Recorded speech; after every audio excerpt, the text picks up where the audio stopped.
Hi everyone, and thank you for coming to another edition of Facebook live stream / live in person interviews with local notables. Tonight we have Joy Wallace Dickinson, longtime flashbacks column writer for the Orlando Sentinel. Can y'all hear me in the back? Am I good? Y'all can hear me? Good. Great. Okay. So I've been wanting to talk to Joy for a while, and you know, some of the years were a little bit different recently, but we finally got it together. Oh, yeah. And we wanted to invite her back to Winter Garden and tell her story, her work with the newspaper and with historic preservation, as being a proponent of historic preservation. And Joy's telling me that she was starting to write heavily on historic preservation when this region started to be up and coming in the late 90s with the trail, and post that, the opening in the museum under Rod Reeves. So yeah, we'll start back in the day, how you decided to start your career and all that. And I think you sent me a picture of, some kids in school. Some kids. And where was this? Where was this This is my first grade picture. And it's the only, I think the only picture that I have left from elementary school. I mean, I have some snapshots, but that's the original Hillcrest School in Orlando. And you're going to have to sometimes interrupt me, because I realize I am, especially as I get older, one of these people that tells you how to build a watch when you ask me the time. So, but Orlando and here too, you know, Lakeview was built in the 20s, and there was such a boom time in Central Florida that a lot of the schools were built. In fact, in Orange County, they had a plan to do twin schools because there were so many, they were throwing up so many schools. Anyway, that's Hillcrest. I think it was built in 21. Hillcrest still survives. It's in what we used to call Colonial Town in Mills and 50. But that's the original building. It burned in the 60s. And I am this sort of earnest child in the middle with her hair parted and the white collar right up above, in the middle. And anyway, that's my beloved teacher, Mrs. Scarborough. So that was just where I went to elementary school. And that was at Mills and Colonial? Yeah, the school is still near Mills and Colonial. It's just a little south on Mills. Okay. There's a school there. Okay. Still Hillcrest. It used to be a magnet school for languages. That's the original one when there was a hill. So were you born in Orlando, in the Orlando area? I was not born in Orlando. I was born in Pennsylvania, and my family came here in 1949 when I was a small child. And so that's first grade. So just 50, 51 or something like that. And one of the things that's always interested me, I love people who are from here, and natives, and people who say they're, many generation Floridians. I admire that, but I've always been interested in the effect of the state on people who move here and vice versa, because my grandfather, I had one grandfather, just really had a whole renaissance in Florida. He was the one who wanted to come here and brought the family from Pennsylvania, and he was in his 50s, but it was just part of this whole post-war optimism, find a new life in Florida. But it's interesting. So the whole relationship between people who move here and life here has always been interesting to me. So I was not a native, and was not. There were clubs I have not been allowed to join because I was not a native. Not many, but... Well, you don't want to hang out with those people anyway. No, anyway, not a native. So from your grammar school years through, you went to, I sent Jim a photo of this is the Wren building at the College of William and Mary, and I did not go to I took some classes at the College of William and Mary after I went to Florida State, but this was my first job, and sort of how I got hooked into history and editing and everything.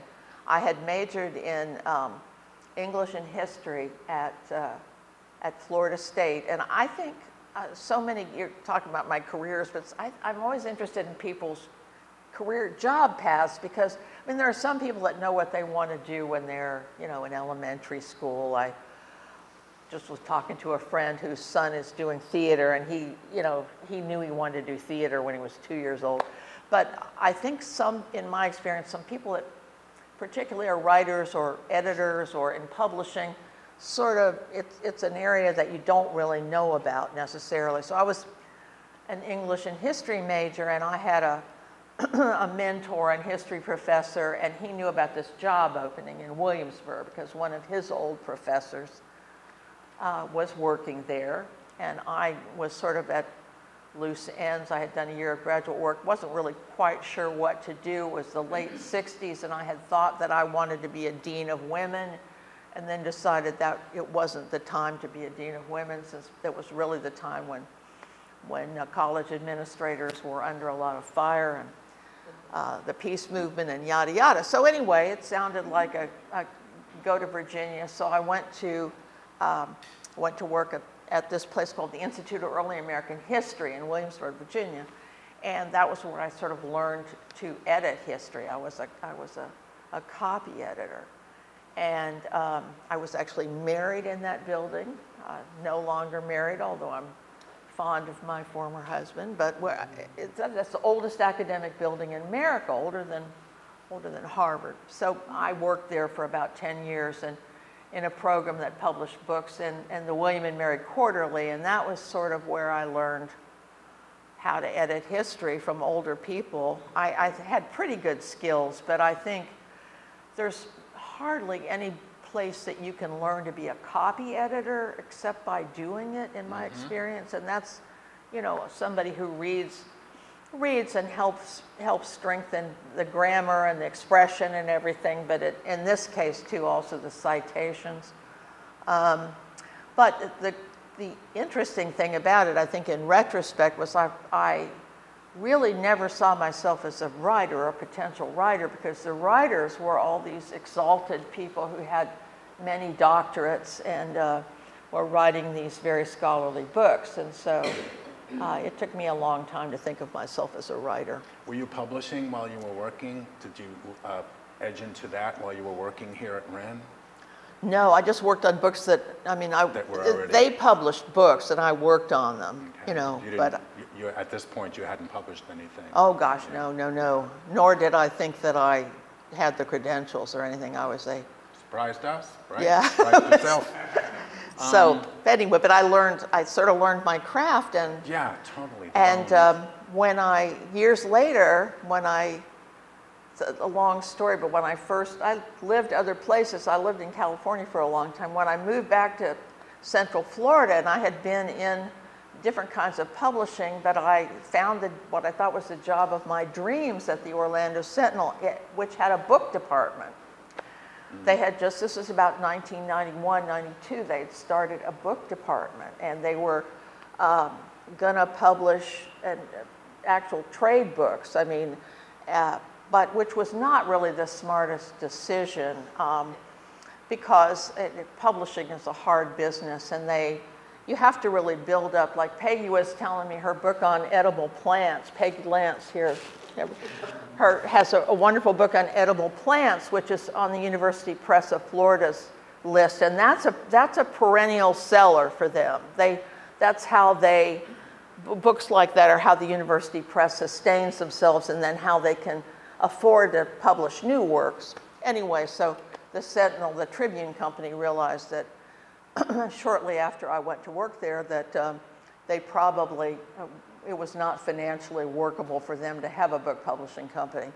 So they offered those of us who had signed up to work there the chance to find someplace else in the Sentinel. And a man named Jim Clark, who you all may have seen or gone to talks by, Professor Jim Clark, teaches at UCF. He got a great background. He's a journalist, he's a historian. He was at the Sentinel then, and one of his roles was to hire people, and if you want to be in the newsroom, or particularly to be an editor, to give the editorial test. And he was literally the only person in the Sentinel who my resume would have meant anything to, because he had a PhD from history, and he knew what the Institute of Early American History, she worked there, you know, okay. That's something I know about. So he gave me an editorial test, and I passed it. I did a little bit of brushing up on my skills. And so I and one other person we were the only people in the newsroom, which at that point was big. I mean, really big, more than 300 people probably, all in all, that hadn't gone to journalism school. So just, I don't know if you want to just interrupt me. So no, it's this is mine. These are things we, Or I don't know. Or if anybody has questions. So. Did that lead to career flashbacks paths eventually? Yeah. Rather quickly, or? No, but I was thinking how really Winter Garden and Winter Garden history is really related to my sort of inheriting flashbacks. There were a couple of really wonderful guys who wrote history columns at that time. One was Jim Robinson, who wrote history columns about Seminole County and Osceola County, and Mark Andrews wrote, remember this was the end of the 90s, the paper was big. Like I said, they had the big newsroom, they had all these local sections that were big. I mean, some of you probably remember them. I mean, they had a big Orange County section, Volusia section. And so at the end of, well, I'll back up. For those county sections, they really at one point wanted filler stories, more local stories. And so I was working on the copy desk, but I thought I had gotten some encouragement about writing, and from particularly Nancy Pate, who was a book reviewer, gave some of us book reviews to do. So I thought, okay, I can do a book review, you know. Maybe I could do a feature kind of article. And I found it in my, you know, on the Sentinel files from 1991. I wrote one about Winter Garden. Wow, and the start of this new museum, you know, and Rod Reeves was going to be the first director. So I did that and sort of got my feet wet. And at the end of the millennium, this editor of the paper wanted to do a special section to sort of honor Florida history. That was going to be the Sentinel's Millennium Project for 2000. Big special issue on Florida history. And they didn't really have enough regular writers and reporters to do it. So they, you know, anyway, so I said, well, I think I could help with that. I've got a background in history. I could do one. So I did one little piece called Sunshine, Soil, and Citrus. And I talked to Jerry Chacon, and one of my favorite quotes I realized of all time was in that, in which he told me it was such a vivid vignette. In the 40s, there was a time when you could hear ice falling into the railroad cars from almost anywhere in Winter Garden, he said. You know, that there was so much citrus shipped from here, and they would pull up the cars of citrus below, you know, an ice, fill the car with ice, and you could hear the sound of those big blocks of ice falling into the railroad car. And I quoted him on that in this little piece about citrus. So anyway, long story long, when the guys who did the flashback column had to move on to other things for different things, they asked me if I wanted to continue it. So it's really a case of, you know, I know one of the job advice, old slogans that I've heard is, you know, do what you love and the money will follow. That was one book I remember reading at one time. But it's true, I think if you do pursue what you're really interested in, put up your hand and say, I think I can do that, you know, sometimes doors will open up for you. So, do you have any, I know we've all read flashbacks columns for years and years and years. Do you have any that jump to mind, like if you had, not a favorite so much as a memorable one that maybe caused a lot of comment or interest? Anything particular? Well, it's interesting to see that one.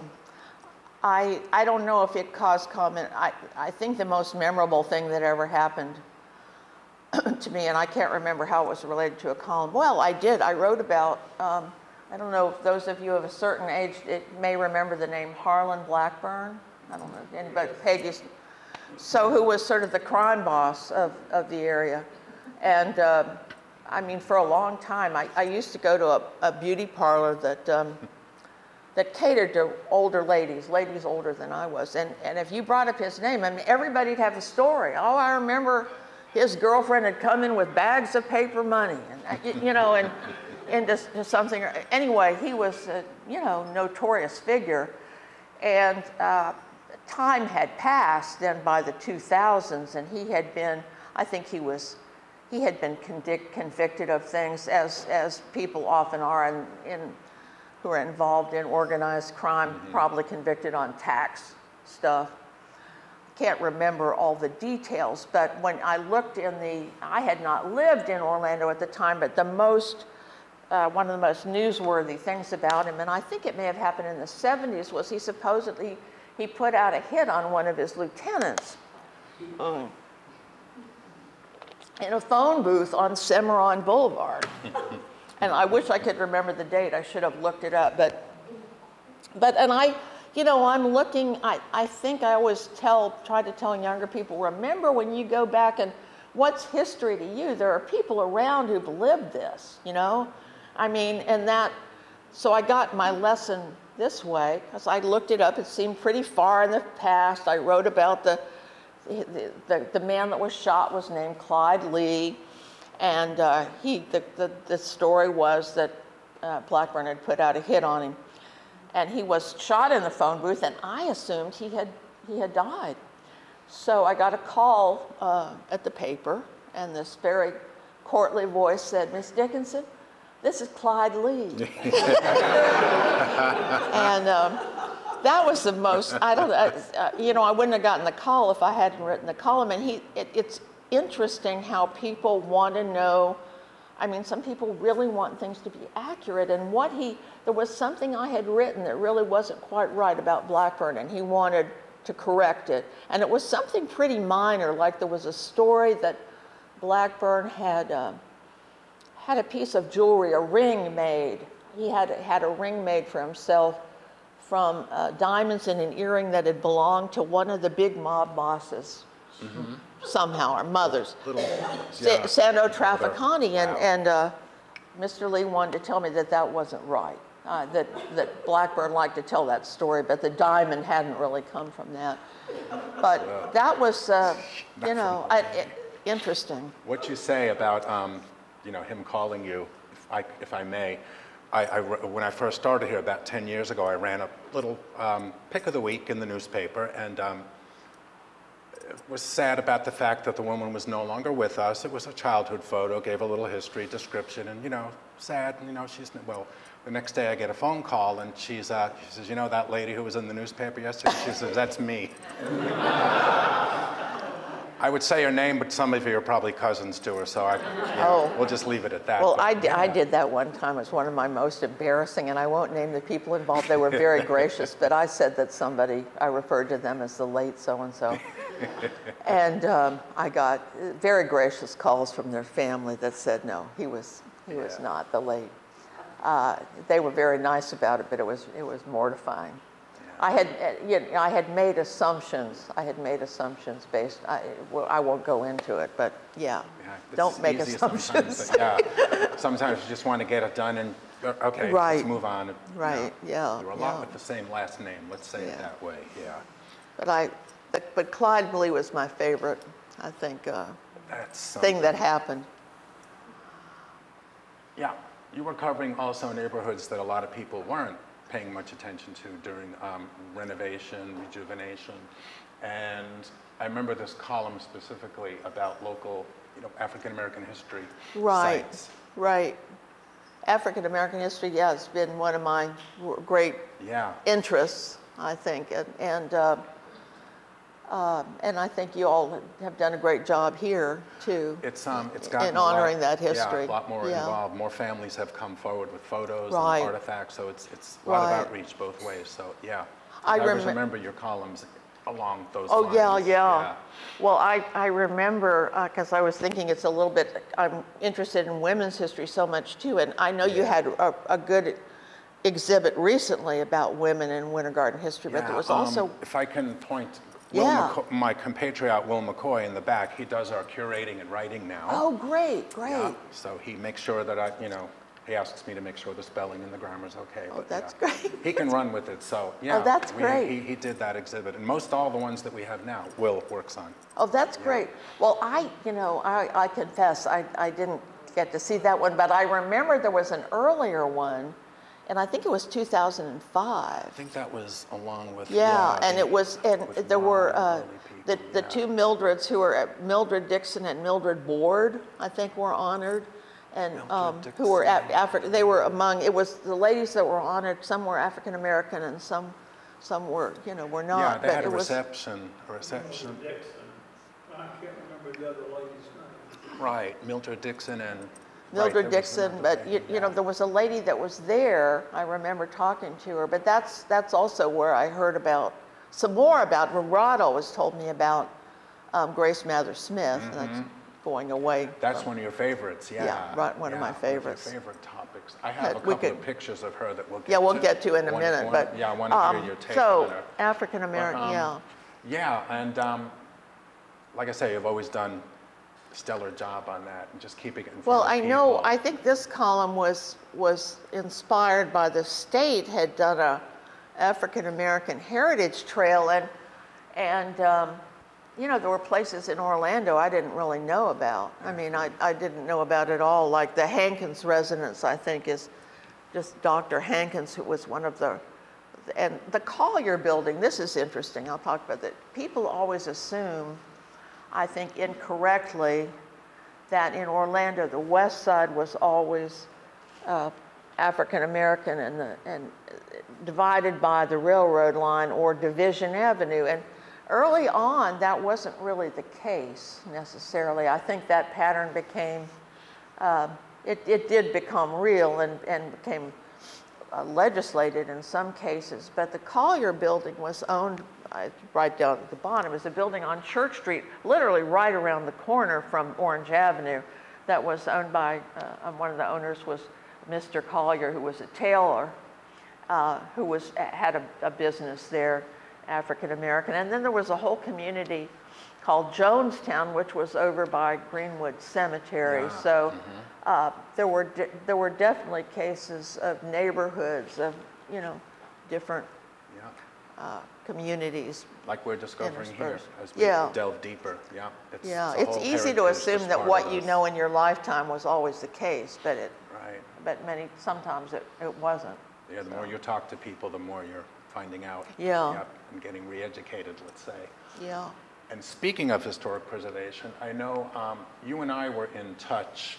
We were emailing back and forth when this is the, what?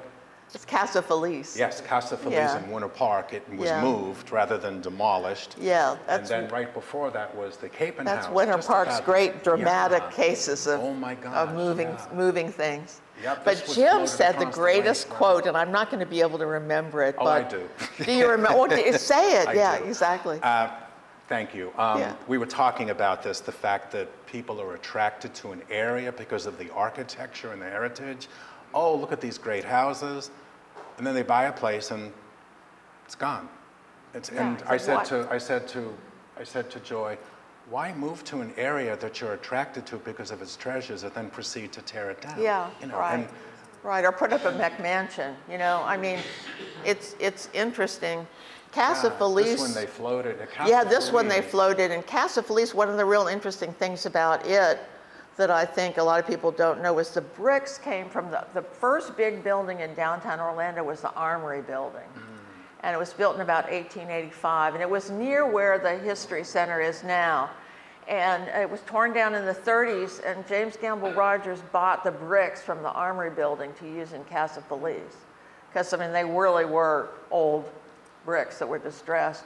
And he also got the roof tiles, I think, from originally from a project that J.C. Penney had been going to do, maybe in Jacksonville, some sort of building project. And they had imported these tiles from Cuba, I think. Anyway, Rogers, you know, he built it in the 30s, and he did a good job of, he was a young guy, he did a good job of sort of getting a deal on materials that he could when he built this house. But I expect a lot of you've been to the Casa Feliz. You've been, but it's really interesting. It was not the owner's main house, but it's so interesting at what passed for a rich person's house then versus what people seem to feel they need now. 41,000 square feet or something, I don't know. I remember all the yelling about this when it was in danger Right. of being torn down. And they actually trucked it over to the golf course. Yeah, area, on a big flatbed truck. Yeah. It took some days, but I thought that you made that point so wonderfully because people do, and it's the same. I'm sure you may in Winter Garden may experience some of the same thing. People want, oh, isn't it charming? Isn't it wonderful? Now let me build something that's going to be totally inconsistent. You know, Yeah. I don't know. It's a hard road to go down It is. to decide with. It is. Yeah. This one, and this was the Capen House, one of the oldest houses in Winter Park that was floated across the Yeah, lake it to was the cut in Polaczek two. Museum, right? I think one of This the, you were yelling about too. well, it was cut in. It was interesting thing. This house was cut in two and floated on barges, and they named the people that did it named one side Ginger and one side Fred. Right in. Fred and Ginger dancing across the lake together. They did a great job too. Yeah, they they put it in did. an empty lot next to the museum. It's a They did. venue. It's nice. Those are sort of the most glamorous renovations, but Yeah. I think. Glad they saved that. But This there's one's plenty particularly others, and I important.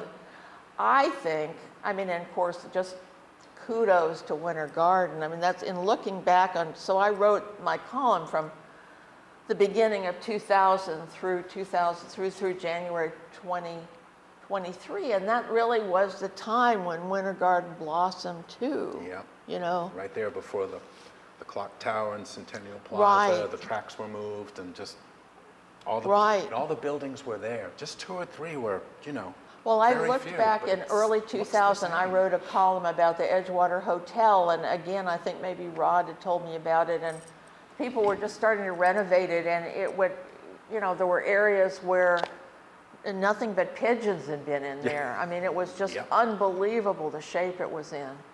And, you know, it's like whenever a property like that is renovated, and I think they did, it's always great to take pictures of it because it's just, it looks so good when it's done. It's amazing to remember where it's been. Rod used to have people just take, anytime a door was open or a window was open, Rod had somebody over there taking pictures or Yeah. himself. And we've got tons of pictures of the hotel being just in all its stages. It's incredible what they did. Right. Yeah, that was, and it's just, you know, when you think about it, it's just a handful of people in town who said, nuh-uh, we don't want to dry up and blow away.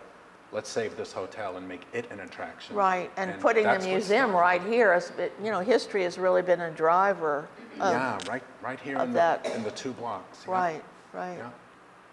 So, kudos to, and here, there's, that's what we started that's talking how it about it a used little to look, early, but yeah. yeah, that's what it looked like in the 90s, right? And, Yeah, before they landscaped the whole Right, center. 90s through. and early 2000s. Yeah, and I think there was a fence between the trail and the railroad tracks while the railroad tracks were still there. Yeah, People used to, because I asked once about the fence. I was like, I don't notice a train coming through here. Why is there a fence between me on the trail, 1995, and the tracks? And they said, well, in case a train does come through and you fall in front of it, the fence will protect you from. Well, Never I saw a think- train, though. I wish I did. I wish I did. some of the first columns I wrote, really, when I look back, some of the first columns I wrote were about Winter Garden, and because it was so rich in topics, and so many of Rod and other people, so many people were so generous. Irv Lipscomb, Yeah. I have to, was And just Ellis.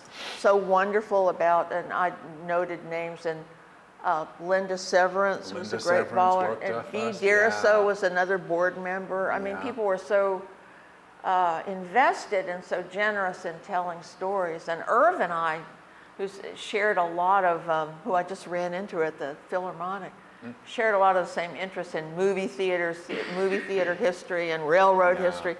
But people were so great about telling me things, giving me ideas. And one of the very last columns I wrote, because Irv sent me a note about the program at the Railroad Museum and the new book that Yes. came out. And so I Yes. think that was almost the last column. I knew was that the nice. column was going to end, so I had a little bit of grace in figuring out what I was going to be able to get in and what I was going to be able to get in before the end. And I was able to, so one of the last columns I wrote, it came out here during the holidays.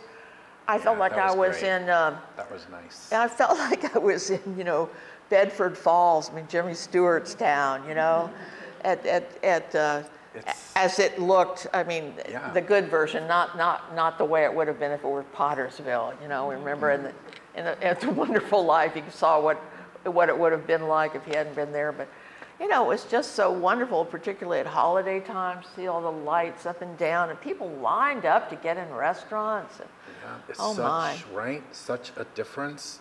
Yeah. You mentioned Irv, too, the Garden Theater. He happened to go in one day with his camera in 1960, I think he said.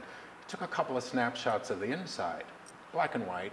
And when we rehabbed the theater in 2003 to 2008, they didn't really know what the inside looked like back in the day, closed in 1963. Right. So Irv comes up with these photos that he took, and that's what they used to remodel the inside when they brought the inside back, because Pounds had used it as a warehouse for many decades. Oh, yeah, and yeah. Just, you know, removed Right. the items and straightened Right. out the floor. But Irv had these photos, and they were able to reproduce the 1935 look.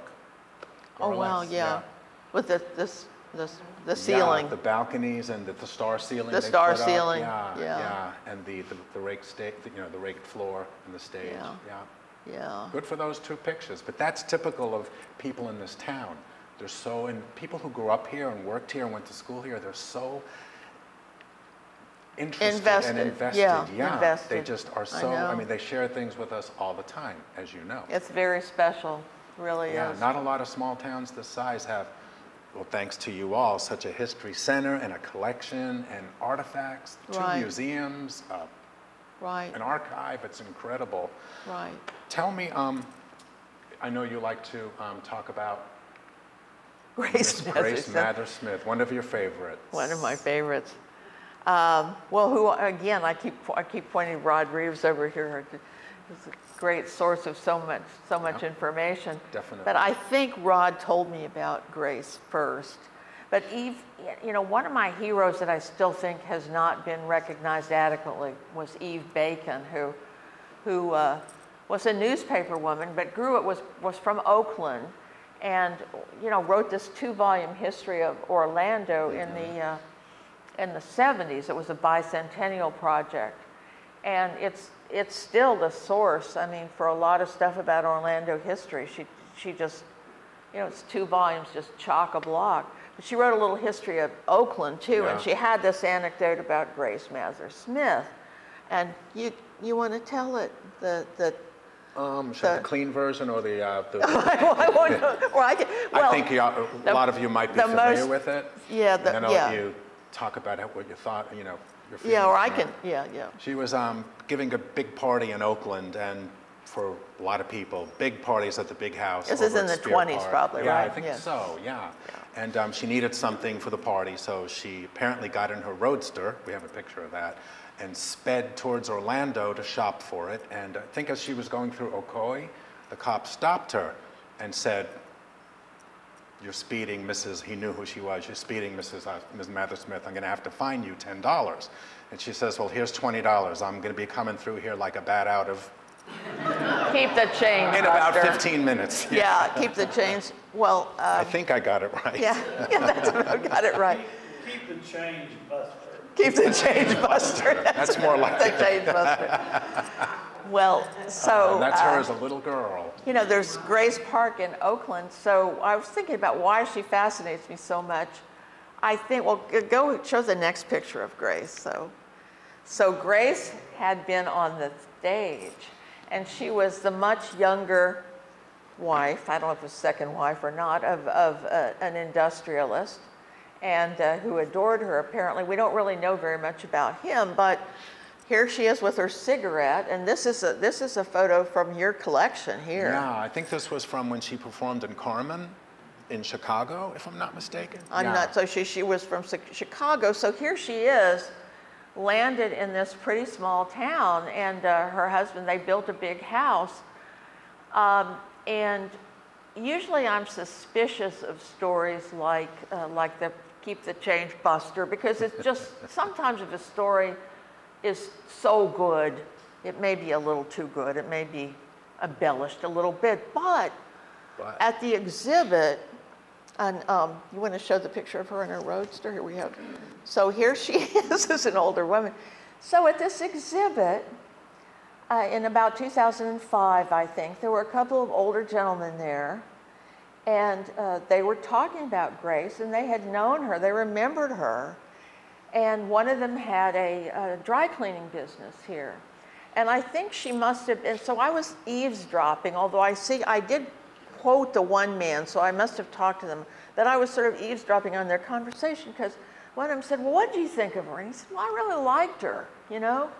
I liked her. Well, the gentleman that had the dry cleaning business told the story that she, one day, she pulled up, she had an African-American chauffeur, that she pulled up in this big chauffeur-driven car, and she had spilled something on a dress, a pretty fancy dress, like she had a fur coat on, and this fancy dress. She came in the dry cleaning shop, she pulls off the dress, hands it to the dry cleaner, puts the fur coat back on. Now she had like, you know, and this is the days where ladies wore formidable undergarments. I mean, I'm sure that the slip she had on was every bit as modest as what, but she took the dress off and gave it to the dry cleaner, put the fur coat on over her slip and went back, you know, and so I thought, well, you know, it doesn't get much more authentic than this. I mean, this was somebody who was not making this up. But I think that her outrageousness went along with a lot of kindness to people and everything. And there were a lot of stories about, you all know better than I do, about really, and starting this country club out here too. Yeah, the one down Avalon Road, yeah. So and anyway. helping the African-American churches in Oakland with repairs and coffins and burial services. I think she helped a lot of people and had a big heart. And so I just, you know, she's one of those people you wished you could talk to, you know, and say, what was it like for you, you know? What was your view of it all? Yeah. Do you want to, in all your years of writing history, what is your biggest takeaway? I hate that word. What is your biggest takeaway about you know, working with your public back and forth, your readers? You got a lot of feedback from them? How was you know? Well, that's interesting. I think people relate to things that they can remember. I mean, I think some of the most popular topics were things that people had, buildings and things that people could relate to, that they'd visited, that they, you know, maybe it was the department stores downtown, and the Christmas parade downtown. Yeah, the Christmas parade, the department stores. I mean, this is in Orlando, because I remember people from who grew up here telling me what it was a big deal to come downtown. I mean, I think that centers of community, the restaurants and places like in Orlando, one of the most missed was Ronnie's restaurant, but places where you would, you know, it might be Mother's Day, or I remember there were people from some guy that grew up in the coast somewhere, and he would tell about how it was a big event. They would come over to do shopping in Orlando, and they would get a loaf of rye bread and Ronnie's, and it was just a really big deal. I think that's one of the takeaways I think about. Places like that really are important in people's lives. People where you had your graduation party, your graduation, that are part of the history of a town. Just like we do here, whenever we post something about Lakeview High School or Drew High School or one of the shops or one of the buildings, one of the big houses, one of the little houses. Right. People just, well, Facebook, they pipe up with their memories, and they knew who lived here, and I'm related to this one, and this is one. It's like a family, a community of family that all is having this discussion. It is about the people. That's what we always say. It's about people's shared history. It's not just a string of dates. It's a shared history. Yeah, their memories. And, and that's what some of the memories are hard, too. Right. I remember one lady, was a friend of my mother's, and I was writing about the Christmas parade, and I was like, this was when Orlando had a big deal Christmas parade. And I said, Dorothy, what do you remember about the Christmas parade? And she said, I remember when my kids were old enough I didn't have to take them anymore. So it's a good lesson in, you know, one person's beloved memory is another person's relief. I don't know. I suspect, I mean, and I'll admit I did have dealt in nostalgia as much as, but as so-called real history, but I tried to not shy away from unpleasant topics too. Yeah, it's all part of the whole process. Yeah, the whole process. I think I referred to it earlier, but I think that, as I said, and I would always caution some younger people, as I said, that you may think that, I don't know, this is a funny story or something, and it may have happened a long time ago to you, but remember that person probably has family, and I don't know, just remember it's part of a real continuum of people's lives. It's not just something that because it happened 40 years ago doesn't have any connection to today. Exactly. Do you want to entertain some questions? Yeah, I'd love questions. Does anyone have a question? Yeah. For Joy? Come Don't on, be shy. there must I've been be sitting up here something. talking. Yeah. There, Julie. So what are you doing now? Oh, what a great! Did you tell Julie to say that? Nothing.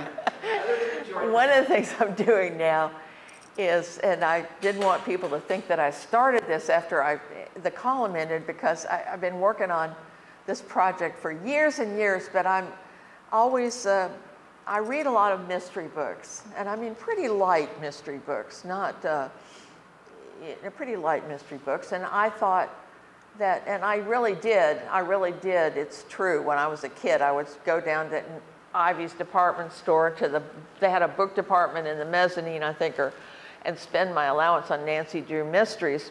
So I wanted to learn to write a mystery, and and so I've been working on that, and I have one about ready to come out, but I hope that I can do the next one faster.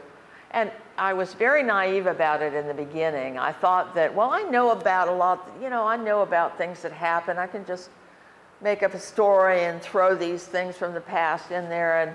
And certainly not Harlan Blackburn himself, but in the book I did write, Belita plays a role. I mean, people are betting it takes place in 1948, and which is about the time my family moved here. But I think that period really interests me. I've thought about it. I just heard a talk by a bona fide historian, Gary Mormino, who was saying really the 50s, certainly in Florida, the 50s sort of started in about 1947 and went to about 50 something, and the 60s really started, and what we think of as the 50s and 60s aren't necessarily Right, like neat with the decade. And I think yeah. what we think culturally, the 50s sort of did start after the war, and this period of optimism and after World War II. So anyway, I've been working on a mystery, and it uses some real history or some historic things, but very, very fictionalized. But it's been a process. I sort of learned that, boy, you need to learn about characters and how to make characters believable and what's going to happen. It can't just be where I get to do a brain dump about what I know about Gatorland or something, So anyway, it's been fun, and that's what I've been working on. We'll have to have a book signing for you. Well, that would be great. Right here. That would be fun. It's Right called here. Secrets of the Flamingo Cafe, but it does have Belita in it, and Belita, and it has the characters go to the drive-in movie one. It's one of the first drive-in movies, and it's sort of in that period. But anyway. Anyone else have anything? Angela? I would like to make a thank you, Joy, because in your role, way back Wheeling Gardens that I'm involved with, and Kathleen here too, when we were first trying to save that place, and I met you, and I think it was probably at the Orange County Regional History Yeah. Center, something there, and we were talking, and you said to me, look, that site is really, you considered it one of the more important historic sites in the state. Oh, I do, still. And yeah. it was a game changer for me in the sense that it gave us a little reinforcement of confidence to know that what we were doing was important and it was worth sticking with it. And you continue to support it with probably, over the years, several wonderful articles in support of Wheeling Gardens. So I cannot thank you enough for what you have done for this one particular site. Well, that's another, we showed these, you know, we showed these Winter Park achievements, but really the survival of Nearland Gardens is just miraculous, and due to so much hard work from Angela and other, and you know, Kathleen and other people, because there was, that could very easily have been condos by now. I mean, that property, and it's just tied up with so many great important stories about the German settlement here, and about Henry Nearling and his work, and you know, horticulture, and just so much. So thanks to you all. So yeah, it's a great example, and some things that you think are going to be impossible, just sometimes they are, but sometimes they're not, if you can get enough people to see your vision, you know. Yeah, it's good out here. There's great people out west here. Oh yeah, absolutely. So many great stories. Yeah, it's true. Oh, Lake Apopka, among other things. Oh, Jim Thomas. Yeah, yeah, Jim Thomas and Lake Apopka. Absolutely. You know, absolutely. You know, just sort of gives me chills when I think about that. Well, he did, and what the forces he had to fight against. Right. Nicely. Right. Most of the time, he said. Yeah, yeah. But I mean, to stop all of that happening to the lake, it is miraculous, like you say. It's incredible. Yeah. It's such a resource. I think sometimes just one of the things I'm thinking you asked me about, I think sometimes when we live near these big stories, you tend to forget that they are big. I mean, they are really important, like the Nearling story, or like Lake Apopka. I mean, here's this, you know, it's just one of the big stories in Florida's history. Yep. What happened to the lake and the reclamation of the lake. He, Friends of Lake Apopka, through Jim Thomas, gave us their archive for all time. It's in the cold storage over there on the other side of the building. But everything from 1910 through the 2000s up until, I mean, Jim was clipping newspaper articles, everything about the lake with his team, with his people and supporters, a lot of volunteers. It is such a legacy. And anytime you want to write about Lake Apopka, if you want to set a mystery on Lake Apopka, well, that's got the really resource. Good idea. There you go. That's a really good idea. The next one I have is going to be in Casadega, because why not? Why not? I mean, if you've got something like Casadega in your realm, you know, but yeah, why not Lake Apopka? Right. Yeah. Yep. And fishing and everything. Yep. Yeah. Alligators in the night with red eyes. Oh, yeah. Oh, I got them in the first book. I got the alligators with the red eyes in the first book. Anyone else have anything to ask Joy before we break? Well, Joy, thank you so much. I sure appreciate your being here. Anything? And thank you so much. It's an honor and a privilege. Oh, gosh. Thank you, Jim. Thank you so much. Thank you. Thank you. Didn't film me struggling to get in the chair, I hope, but that's No, okay. no, we cut, yeah, with the no, that's good, you're good. So, thank you all, and yeah, we're doing very well. We are sustaining very well thanks to supporters and all kinds of things going on. We are golden. And our museums are both open, the Central Florida Railroad Museum and the Winter Garden Heritage Museum, 11 to 3, Tuesdays through Saturdays. We are just finishing up the World War II exhibit that is at the museum there, and we are mounting an exhibit, thank you, Will, on